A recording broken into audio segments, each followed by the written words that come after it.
Hi, everyone. Welcome to Time with the Bible Live. We've just kind of made it our mission through these series of studies to look at Jesus and who he was and what he said and how people reacted to him. And today we're going to be looking at some parables that Jesus has taught. We have with us Gary Fisher. Good to have you with Hi, us again, Gary. good to be here. Yeah, I'm excited about our study because we had looked at Matthew 24 previously, and really the continued thought in Matthew 25 keeps on teaching what he had finished up in chapter 24. Gary, you want to give us a kind of a background to what he was talking about? Sure. In Matthew, you have five major sermons that all end the same way. This one is the longest one, or one of the longest ones. Matthew 24 and 25 together occupy a lot of space. Matthew 24 starts with the disciples remarking about the temple and Jesus saying it'll be destroyed, shock them. And so he talked about when that would happen, what would be the sign of that. And he said that it would happen within that generation in verse 34. And then he moved forward to talk about a greater destruction and a greater return of his, that no one knew when it would happen, that Jesus would come back at some ordinary time when people were not expecting him, and the importance of being ready, being on the alert, not knowing when he would come back, and at that point he'd settle up accounts. He'd expect us to be faithful to him at that time. And really, that just blends right over into chapter 25. That even uses some of the same phrases: "Be on the alert, you don't know the day or the hour," and so forth. So it's talking about, when Jesus comes back, which he will. We just don't know when. What should our, behavior be in view of that? Yeah, the whole theme is just being prepared for the time Jesus will come. Okay, I'll go ahead and read this first parable and we'll talk about it. Mhm. So Matthew 25, verse 1, it says, "Then the kingdom of heaven shall be likened to 10 virgins who took their lamps and went out to meet the bridegroom. Now 5 of them were wise and 5 were foolish. Those who were foolish took their lamps and took no oil with them. But the wise took oil in their vessels with their lamps. And while the bridegroom was delayed, they all slumbered and slept. And at midnight a cry was heard, 'Behold, the bridegroom is coming, go out to meet him.' And then all those virgins arose and trimmed their lamps. And the foolish said to the wise, 'Give us some of your oil, for our lamps are going out.' But the wise answered, saying, 'No, lest there should not be enough for us and you.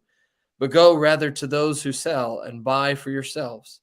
And while they went out to buy, the bridegroom came, and those who were ready went in with him to the wedding, and the doors was shut. Afterward, the other virgins came also, saying, 'Lord, Lord, open to us.' But he answered and said, 'Assuredly I say to you, I do not know you. Watch therefore, for you know neither the day nor the hour in which the Son of Man is coming.'"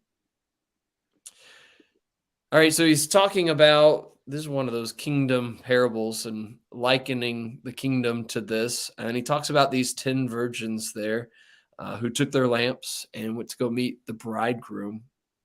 Now, there's a division between these 10 virgins.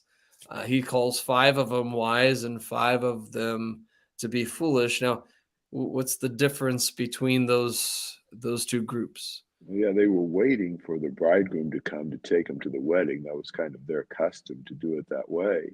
And they didn't really know how long they'd have to wait. Yeah. So all of the virgins had come to the same place with lamps, with oil in the lamps, and were waiting for the feast. But some of them had taken extra oil in case their oil was short, and the other ones hadn't. We don't have oil lamps today, but it'd be kind of like having a flashlight and maybe the batteries go down, you don't have extra batteries. Yeah. And so that was kind of the situation. The wise ones had taken the extra oil and the foolish ones had not. The bridegroom comes, the foolish ones, their lamps are going out, they don't have any more oil. And so they have to go and buy some. And by the time they get back to the wedding feast, the door has been shut and they're excluded from the feast. And of course, that's a lesson for us on the idea that we need to be ready when Jesus comes back. We're not going to be able to suddenly say, "Oh, wait a minute, let me get everything straightened out, and then you can come." He's going to come at an unexpected time. The last parable in chapter 24 suggested that the master might come quicker than they were expecting. This one suggests the master might come later than they were expecting. Yeah. We have no way to know. Yeah. Yeah. They ask for the other ones who are prepared to, to give them some so that they might have some more. But they had prepared themselves. They were ready, and these 5 were not. You And really can't really can't borrow when it comes to judgment. Judgment's individual. And this is a pretty realistic parable, kind of hard-nosed. I mean, yeah, you've got to be ready yourself. You're not going to be able to ride in on the coattails of somebody else. yeah. It just talks, I think it's about living prepared, ready at any point, at any time. And I think that's really important because, if you were to ask somebody, are you ready? And they were like, well, give me a week or two. I'll get things in order. That's not the way it works. And I think that shows us this here that we're not going to be given a week or two. We're going to have to be ready whenever that is. And sometimes it's easy to imagine you're ready. They had lamps. There was some Mhm. oil in the lamps, and they kind of maybe tried to do the minimum they thought they could get by with, and it wasn't enough. And we really need to be dedicated to the Lord and give ourselves to the Lord. Because, in this story, I think the ominous thing is when it said, and the door was shut. Mhm. And this is when this door is shut, you're not coming in. And we're not used to things in this life that are absolutely final. There's no way to open it back up again. But that's what this implies, that when it comes to salvation, when Jesus returns, when he shuts the door, it's not going to be opened again. Yeah, that's a great point. And the whole parable is coming to verse 13, where he says, watch therefore, for you know neither the day nor the hour in which the Son of Man is coming. Yeah. Always be ready. Always be ready. Any other thoughts about this parable?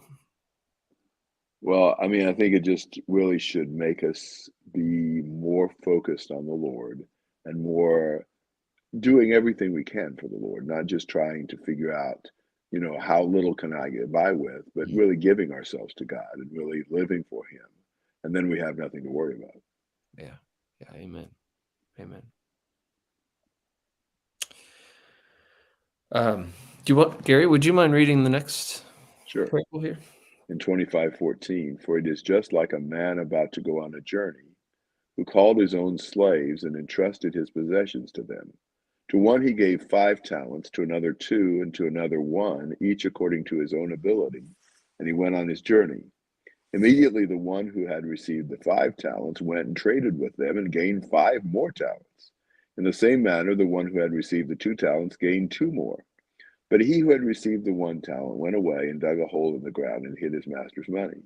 Now, after a long time, the master of those slaves came and settled accounts with them. The one who had received the 5 talents came up and brought 5 more talents, saying, Master, you entrusted 5 talents to me. See, I have gained 5 more talents. His master said to him, Well done, good and faithful slave. You were faithful with a few things. I will put you in charge of many things. Enter into the joy of your master. Also, the one who had received the 2 talents came up and said, Master, you entrusted 2 talents to me. See, I have gained 2 more talents. His master said to him, Well done, good and faithful slave. You were faithful with a few things. I will put you in charge of many things. Enter into the joy of your master. And the one who had received the 1 talent came up and said, Master, I knew you to be a hard man, reaping where you did not sow, and gathering where you scattered no seed, and I was afraid, and went away and hid your talent in the ground. See, you have what is yours. But his master answered and said to him, You wicked, lazy slave, you knew that I reap where I did not sow and gather where I scattered no seed. Then you ought to have put my money in the bank, and on my arrival I would receive my money back with interest. Therefore, take away the talent from him and give it to the one who has the 10 talents. For to everyone who has, more shall be given, and he will have an abundance. But from the one who does not have, even what he does have shall be taken away. Throw out the worthless slave into the outer darkness. In that place there will be weeping and gnashing of teeth. All right, so here's another one of those kingdom parables, likening it to a master who goes to a faraway country, and meanwhile he's passing his his possessions down to his servants for them to tend and take care of it, for them to, um, I just lost the word, for them to tend to take care of them. So one of them, he gave 5. We have another man who was given 2, and then we have a man who was given 1. And so what makes the difference in all of this is what they did with those talents. Yes. The 5 and the 2, what do they do with their talents? They go out and double them. They are able to make money off the money they receive, and they're faithful in that. They are eager to be responsible with what their master has entrusted with them with, so that they can earn more for their master. And then the one talented man goes out and digs a hole and puts it in it, and then doesn't do anything with He didn't want to lose it. Wasn't lose it. Yeah, it's safe where it's at, but doesn't do anything with it. He's just trying not to do anything wrong. Yeah, He's kind of paralyzed. He wants to play it safe and just not do anything with it. And we do that sometimes. We're so afraid of doing the wrong thing, we don't do what God asks us to do. People say, well, I don't want to try to be a Christian because I'm afraid I can't live it. Well, better to try and fail than not to try. Yeah. If the Lord is as rigorous as this one talent man thought he was, then that ought to make him work that much harder to try to make sure that he is faithful and responsible in the use of what his master had entrusted him with. I have a question as you're thinking through this, and I think sometimes we get hung up on the money being called talents. How would you define what that is, especially as you're looking the application of this? Think about what that means for us. Yeah, so literally, a talent was a weight, and it talks about an amount of money then. And so, I think he's talking about all kinds of things, not only our abilities, but our opportunities and the time he's given us and the various ways he's enabled us to bear fruit for him and to grow in him. As we grow in faith and we bear fruit for him, we reach out to others and teach them and encourage them and bless them. So we glorify God. We're bearing fruit for him. We're growing these talents, these resources God has given us. And we ought to want to do that with everything we've got. We're trying to glorify God with all that we have. But, sometimes people feel like, well, I don't have as much ability or opportunity or time or whatever as other people do. I'm not going to do anything. I just don't have any resources. I can't do anything for God. Yeah. Well, obviously, he's enabled all of us to do some things, maybe not the same things, maybe not the same amount of things, but I ought to be responsible with what God has entrusted with me. Yeah, I think you hit it a nail on the head right there. It's just whatever God's given us and all the things that God has given us, we have to be faithful with them, whether it's just our time or whether it's our efforts and service or whether it's our possessions and money or possessions or whatever it is. We're to be using it for the Lord. Really, all the things that we have are not really ours. They've been given to us by God, and we're expected to use each one. And it's a mindset. It's a heart that is eager to grow and eager to serve God, eager to give ourselves to God, eager to bear fruit for the Lord. We're not calculating how much have I got and how much will I have later. We're just trying to do all we can for God. Yeah, great point. Okay, so in the parable, the master returns home and he decides he's going to settle accounts here. With the 5 and the 2 talent men, he calls them before them and he praises them. He says, "Well done, good and faithful servant. You are faithful over a few things. I will make you ruler over many things. Enter into the joy of the Lord." Yeah. So they were blessed. They were able to be with the Lord forever in heaven, I think would be the idea, because they've been faithful. Then when we get to the one talented man, he calls him before him. And first off, the one talented man, as soon as he comes before him, he starts excusing why he didn't use the talent that he was given. It's interesting how how he responds in verse 24. He says, Lord, I knew that you'd be a hard man, reaping where you have not sown and gathering where you have not scattered seed. I was afraid and went and hid your talent in the ground. Look, there you have what is yours. He says his excuse or reason is basically, you're the reason I didn't do anything with Yes. this. That's a horrible attitude to have, though. I mean, We like to shift the blame. It's God's fault, not mine. He didn't give me the right things. He's expecting too much out of me. And again, there's a lot of realism in this story.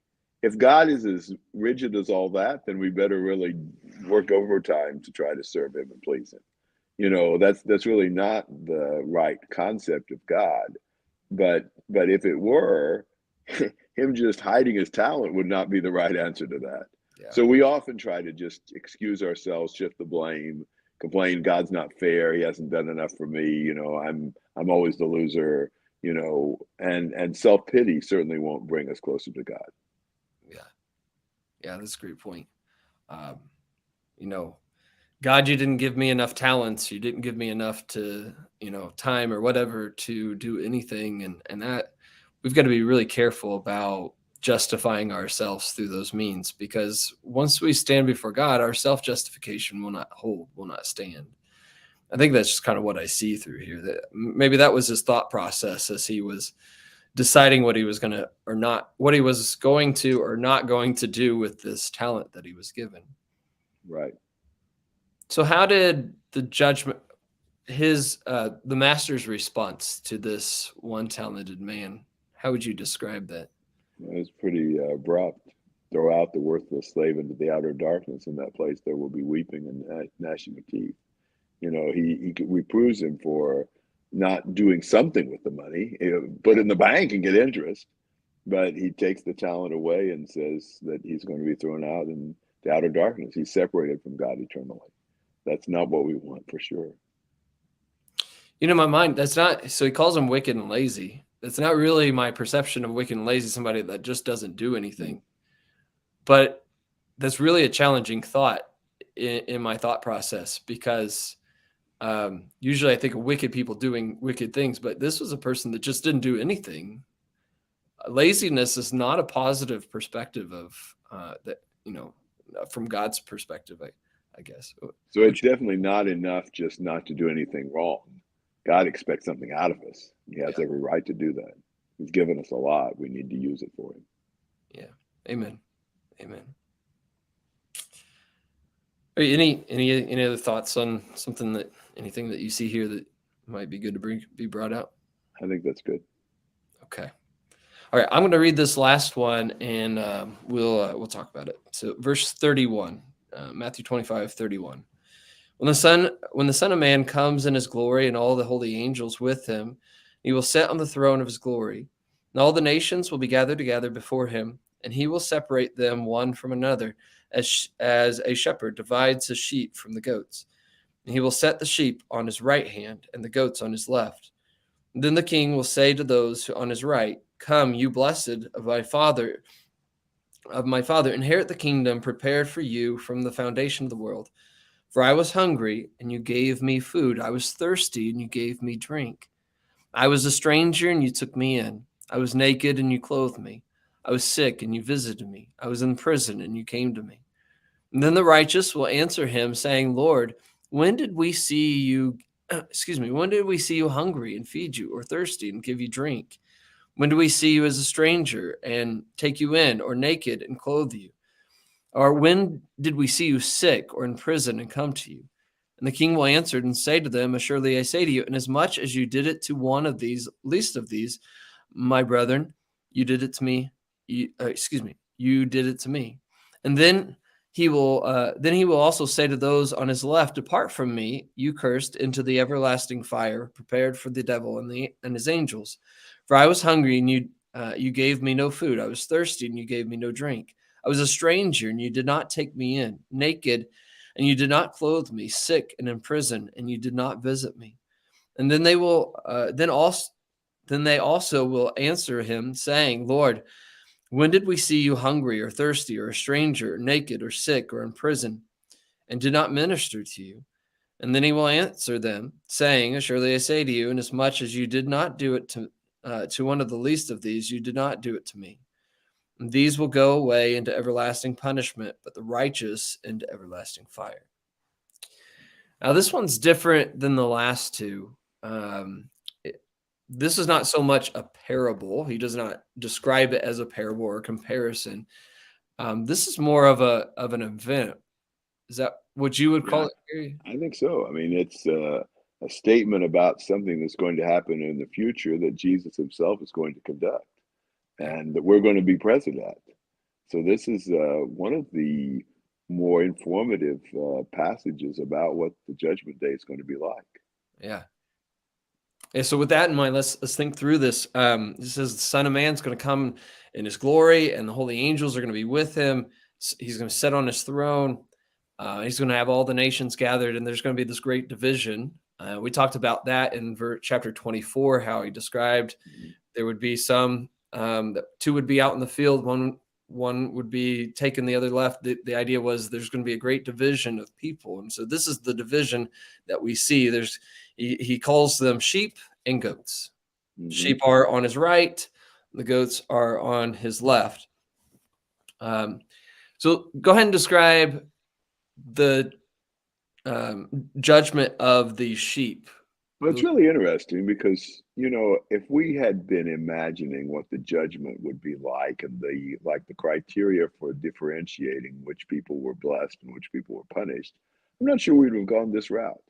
Yeah. You know, he says to those on the right, the sheep, to come and inherit the kingdom prepared for them from the foundation of the earth, because they had fed him when he was hungry, gave him something to drink when he was thirsty, invited him in when he was a stranger, clothed him when he was naked, visited him when he was sick and in prison. And they didn't even remember doing that. Yeah. Well, of course, they didn't do it exactly to him. They did it to his brethren, his people, which is interesting. Jesus takes personally the things we do for his people. If you think about the analogy used in the Bible, Jesus is the head and we're his body. Well, now, whatever I do to somebody's body, I'm doing to them. And so they, in taking care of brethren and being generous and hospitable and kind to them, were actually doing that to the Lord, and he's rewarding them for it. They're surprised. I think it's insightful that they did not seem to do this consciously thinking, now, if I do this, I'll go to heaven. They did it because they were given over to the Lord. They loved him, they loved his people, and they just served. This was not calculating on their part. This had become a part of their lifestyle and character. It seems like it just became a part of who they were, and they just did it as opportunity came. And they didn't, like you said, they didn't calculate, didn't set back and think about it. We could talk about it becoming second nature. Yeah. He said we're having some sound problem. Let me you can look at that. Yeah, Gary, if you want to describe what you see there, and then I'll check and see what's going on. Sure. It's the same thing for the wicked on the other side. You know, Jesus says almost the contrast to them, depart from me to eternal fire. For I was hungry and you gave me nothing to eat, and thirsty and you didn't give me something to drink. I was a stranger and you didn't invite me in, naked, you didn't clothe me, sick and in prison, you didn't visit me. And they are equally surprised. They're saying, Lord, you know, when did we see you like this? You know, we don't remember anything like this. Because it wasn't the Lord himself, it was his people. And they weren't thinking that this was going to make any difference. They weren't so much violating specific commands as they were just neglecting to take care of the brethren and be hospitable and kind and caring. And Jesus ends up judging them for it. They end up in the eternal fire prepared for the devil and his angels because of their neglect. Yeah, it seems to me that as you kind of compare the two groups here, you know, you just have the complete opposite in character and in personhood. Perhaps some people who are more self-focused than they are focused on serving and helping others. It's astonishing that God would make an eternal distinction based upon things like that. I don't know that we would have thought of how we treat other Christians as being that significant. especially when we're not talking about mistreating them as much as just neglecting them. But those who are true servants of Jesus love his people and serve them, do all they can for them. And those that don't do that are really not his people. Yeah. I think, like So you that's said, sobering. we might fill a lot of other things in those blanks as far as what he says we would do, but that's what he focused on.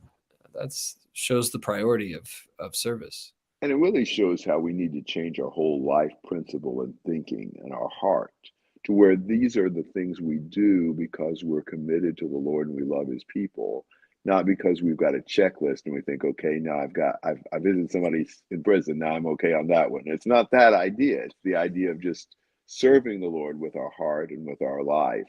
We have a new life, a new goal, a new heart. And I think once we have that, then these actions flow from our nature. Yeah. Yeah. Amen. There, one of the things, just kind of side note, one of the things you see about this is there are two eternal destinations, and he makes that pretty clear. Both are eternal, both are last as long as the other one, and again, the whole point throughout this is preparing our lives, living our lives prepared, living in service, and that's part of the preparation. And you might think about the fact that only one of these destinies was prepared for us. Oh yeah, In verse 34, the kingdom is prepared for you from the foundation of the world. The dark place was not prepared for us at all. It was no. prepared as punishment for the devil and his angels. But when we act as they have, then we will receive that punishment also. But we want the place prepared for us, which is wonderful, being with the Lord forever. So encouraging because it shows where the Lord wants you to be. That's what he prepared for. That's where he prepared for us. He didn't prepare the other one for us. It's just a consequence of living and not being prepared. Yeah. Right. Amen. Are you any other thoughts, Gary? Anything to add to this? Well, that just kind of ties this whole thing up. I mean, it's being ready for the Lord to return, and that's what we need to do. And then 26 will say, when Jesus had finished all these words, so that's his last of the 5 great sermons in Matthew, and certainly one to think over soberly and be careful to apply it in our life. I'd say one of the things that's really challenging to me as I study through the New Testament is just to see how excited the first century Christians were for the Lord to return. Hmm. They were just Yeah. anticipating it and talking about it and thinking about it and looking forward to it. And, if we live prepared, we ought to be looking forward to that time. Shouldn't be anything Hmm. that frightens us about it. We should certainly be looking towards it with anticipation. Amen. Yeah. Yeah. Good thoughts. All right. Well, thank you, Gary.